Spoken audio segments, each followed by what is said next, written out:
అందరికీ నమస్కారం. ప్రతి పేద విద్యార్థి కూడా వైద్య విద్యని చేరువ చేయాలని సంకల్పంతో పాటు ప్రజలకి సూపర్ స్పెషాలిటీ వైద్యాన్ని అందించాలని భావనతో గత ప్రభుత్వ హయాంలో వైఎస్ జగన్మోహన్ రెడ్డి గారు 17 కొత్త మెడికల్ కళాశాలను తీసుకురావడం జరిగింది. గతంలో కూడా మనం గతంలో అప్పుడున్నటువంటి పరిస్థితుల్లో లోటు బడ్జెట్ ఉన్నప్పటికీ కరోనా వల్ల విపత్కర పరిస్థితుల్లో కూడా ఆయన ఇచ్చినటువంటి హామీల్ని ఏవైతే సంక్షేమ పథకాలు చెప్పారో ఆ సంక్షేమ పథకాలతో పాటుగా ప్రతి జిల్లాలో కూడా ఒక ప్రభుత్వ మెడికల్ కళాశాల, అదేవిధంగా దాని అనుసంధానంగా ఒక సూపర్ స్పెషాలిటీ ఆసుపత్రి ఉంటే ప్రతి పేదవారికి కూడా ఉచిత విద్యతో పాటు వైద్యం అందుతుంది అని చెప్పి భావనతో ఆ రోజు 17 మెడికల్ కాలేజీలు కూడా తీసుకురావడం జరిగింది జగన్మోహన్ రెడ్డి గారు. అప్పుడు 17 మెడికల్ కాలేజీలో కూడా మనం చూస్తే అందులో భాగంగా 7 మెడికల్ కాలేజీలు కూడా పూర్తి చేయడం జరిగింది. దాంట్లో కూడా 5 మెడికల్ కాలేజీలు కూడా ఓపెన్ చేసి అందులో కూడా సీట్లు కేటాయించి విద్యాభ్యాసం కూడా చేయడం జరుగుతూ ఉంది. ఇంకా ఏవైతే 10 మెడికల్ కాలేజీలు ఉన్నాయో అవి కూడా 40 to 60% అవి కూడా కన్స్ట్రక్షన్లో ఉన్నాయని చెప్పని మనకు తెలిసిన వాస్తవమే. కానీ ఏదైతే ఈ కూటమి ప్రభుత్వం ఉందో ఎక్కడా కూడా ఒకటి మెడికల్ కాలేజ్ కూడా ఓపెన్ కాలేదు, ఎక్కడా కూడా మెడికల్ కాలేజ్ కన్స్ట్రక్షన్ కూడా జరగలేదు అని చెప్పి తన యొక్క ఎల్లో మీడియాలో కానీ ఒక సోషల్ మీడియాలో కానీ దుష్ప్రచారం చేస్తూ ప్రజలను మభ్యపెట్టే ప్రయత్నం చేస్తున్నారని కూడా మనందరూ గ్రహించాలి. మనం చూసాం ఎలక్షన్ల ముందర ఏదో సాధారణంగా ఏ ప్రభుత్వమైనా కూడా ప్రభుత్వ మెడికల్ కాలేజీలు కావాలని చెప్పని ఫైట్ చేసే మనందరం కూడా చూసాం. కానీ ఈ కూటమి ప్రభుత్వం ప్రభుత్వ మెడికల్ కాలేజీలు మాకు వద్దు అని చెప్పిన ప్రభుత్వం ఏదైనా ఉందని చెప్పని తెలియజేస్తే ఈ కూటమి ప్రభుత్వం అని చెప్పి తెలియజేస్తూ ఉన్నాం. గతంలో కూడా చూసాం మనం ఎలక్షన్ల ముందర ఏ ఊరికి పోయినా ఎక్కడికి పోయినా చంద్రబాబు గారు ఓ మాట అనేవారు, నాకు 40 ఏళ్ళ ఎక్స్పీరియన్స్ ఉంది, ఈ దేశంలోనే ఎక్స్పీరియన్స్ ఉన్న నాయకుడిని పొలిటీషియన్ అని చెప్పుకునేవాడు. అంతేకాకుండా సంపద సృష్టించేది నాకు తెలుసు అని చెప్పుకునేవారు. 1.5 సంవత్సరం అయింది ఈ కూటమి ప్రభుత్వం ఏర్పడి. సంపద సృష్టిని పక్కన పెడితే ఈ 1.5 సంవత్సరం కాలంలో 2 లక్షల కోట్లు అప్పు చేయడం కూడా జరిగింది. అప్పు చేశాడు, ఏం చేశాడో కూడా తెలియని పరిస్థితి.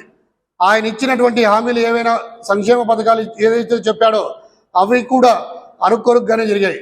ఎక్కడా కూడా పూర్తి స్థాయిలో ఏదైతే యువతకు సంబంధించి హామీలు ఇచ్చాడో నిరుద్యోగ వృత్తిని, అదేవిధంగా విద్యార్థులకు ఏదైతే రియంబర్స్మెంట్ చెప్పినాడో అవి కూడా అమలు పరచలేని పరిస్థితి ఈ కూటమి ప్రభుత్వాన్ని.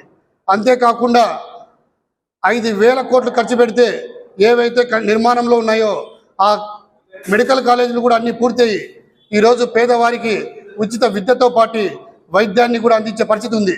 కానీ అది నిర్లక్ష్యం చేస్తూ ఈ కూటమి ప్రభుత్వం, ఈ చంద్రబాబు నాయుడు బినామీలు, అనుసన్నికులు ఎవరైతే ఆయన అనుచరులు ఉన్నారో వాళ్ళకి అప్పనంగా కోట్లు కుమ్మరించే విధంగా పీపీపీ పద్ధతి అనేది తీసుకురాబోతున్నాడు.